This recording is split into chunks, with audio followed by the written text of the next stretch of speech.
picking up exactly where we left off from the previous podcast is the conversation between Obierika and Okonkwo. And they would have kept arguing back and forth about this, but then Ofo Idu came in. And so they break the kola nut, they talk about the locusts, and then they talk about some strange things that are happening. And Okonkwo says, "Oh, what's happened?" He says, "Well, Ogbuefe and Dulu, eh?" And I have a hard time with some of the pronunciations, so I'm sure I'm not saying that right. But he's a man of a different village, and he says he dies this morning. He says, "Well, that's not strange. He was the oldest man there." He says, "Yes, but you ought to ask why the drum has not beaten to tell Amofia of his death." So then we get a sense that there's a way of announcing a death to other people. There's a drum that's used for that. It's how they have this, system of communication. And so they both ask, "Oh, why?" He says, "Well, that's a strange part of it. Remember his first wife, the one who walks with a stick?" "Yes." "She's called Ozo Amena." "Well, yes. Well, as you know, she was too old to be with him when he was dying during his illness, and his younger wives did that. And so when he died this morning, one of the women went to her hut and told her. She got up and she walked over to his obi, and then she got on her knees and called her husband, and then she went back to her own hut, and when they later went in there, they found her on the mat dead." And so Okonkwo says, "Wow, that is really strange. I guess they'll have to put off, his funeral until his wife has been buried." And that's why the drum hasn't beaten. And Obierika, who's much different than Okonkwo, okay? He shows us a different kind of masculinity. He says, "It was always said that Nduloi and Ozo Emena had one mind. I remember when I was a young boy, there was a song about them. He could do nothing without telling her." And Obierika doesn't say that as an insult. And Okonkwo takes it that way. He says, "I did not know that. I thought he was a strong man in his youth." And the other man agrees with Obierika, and he says, "He was indeed."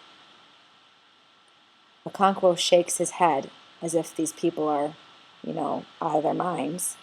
How could a man be strong if he shares his thoughts with a woman before he does something? He can't grasp that because that would be weakness in his mind. In fact, then Obierika goes on to praise this man's greatness. He says, he led Umofia to war in those days. So Achebe gives us this paragraph. This comments are purely business arrangements, and that there were marriages where the husband and wife relied upon each other's opinions to make decisions. Okay? All right.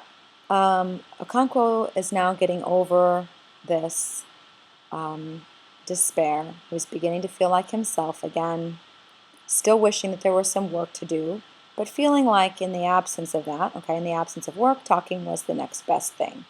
So being able to talk about other things with men helped him to, get it out of his head. And then we get more conversation between Obierika. This is the same exact, same afternoon, because Okonkwo thinks of something that he can go and do. He has to go home and tap his palm trees. And Obierika says, "Who taps your tall trees for you?" Which is an odd thing, because we wouldn't think that Okonkwo has anybody do anything for him. And Okonkwo tells him who does it. And Obierika says, "Sometimes I wish I hadn't taken the Ozo title." So we're left to infer that because, let me back up. We're left to infer that once a man has taken this particular title, he can no longer tap his own trees. In other words, he doesn't do that anymore. A lesser man does it. That must be in the hierarchy something that you do on your way to achieving a title, and then you no longer have to do that, except for Obierika. He can't stand the way inexperienced men are killing palm trees because they don't do it right. All right? That's what he means when he says, it wounds my heart to see these young men killing palm trees in the name of tapping. In other words, they don't know what they're doing, and they're killing palm trees because they don't do it well. I wish I could just do it myself. And Okonkwo says, yep, that's true, but the law of the land must be obeyed. There we again, blind obedience.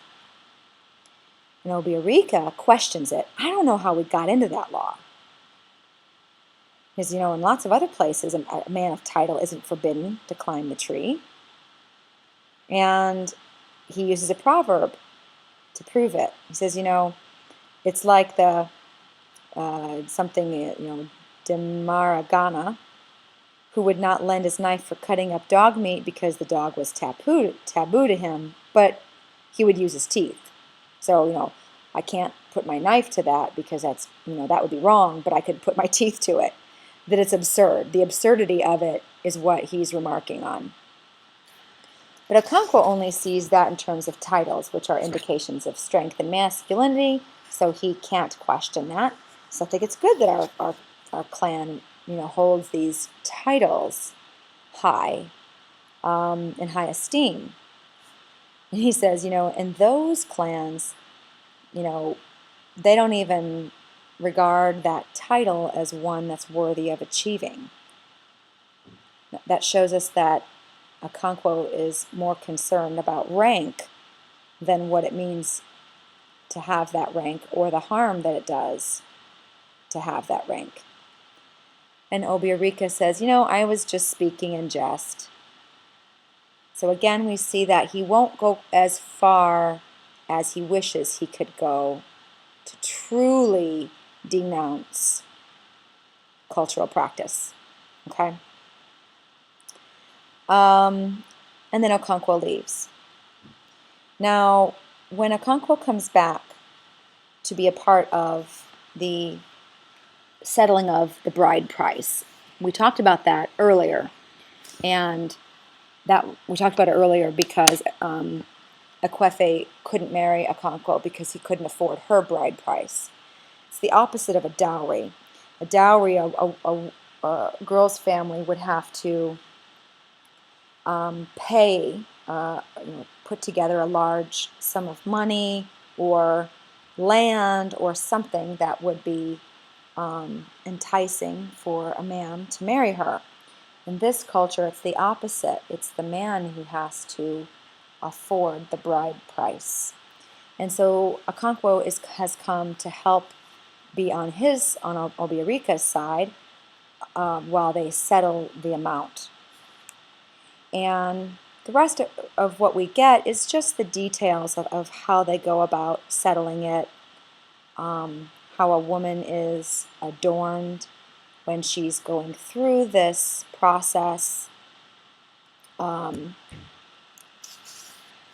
how she is examined to see if she is, quote, beautiful and ripe.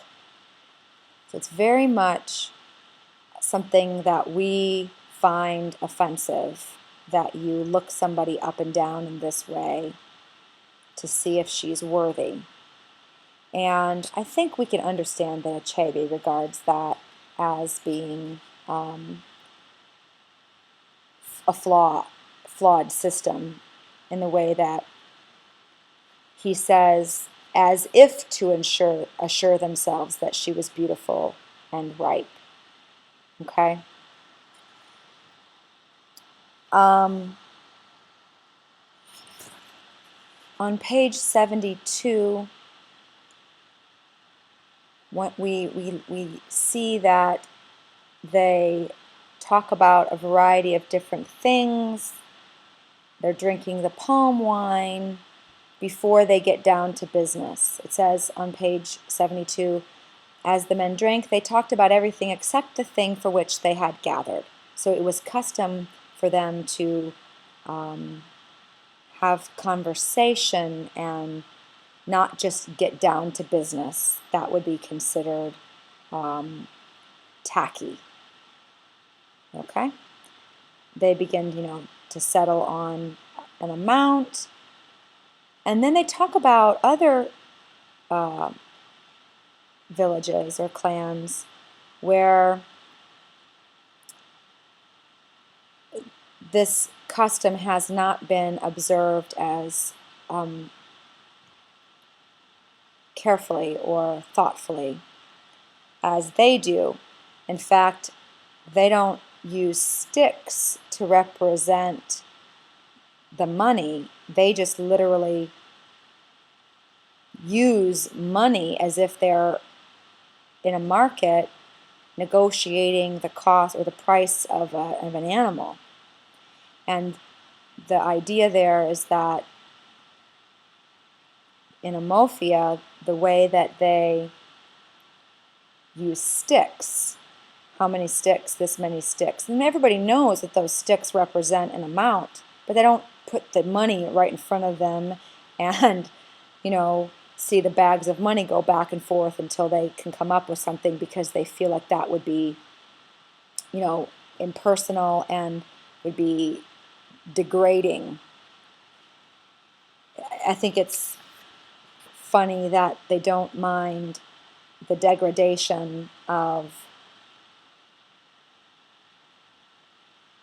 observing the bride to be and objectifying her. They don't see that as degrading, but they do see using actual money for the haggling is, and they prefer the sticks. And then a moderate in the group says, yes, I agree, but what's good in one place is bad in another. And some places they don't even bargain at all. They just bring in bags until the in-laws tell them to stop. And that's always going to be a bad thing, because they're going to get into a fight over it.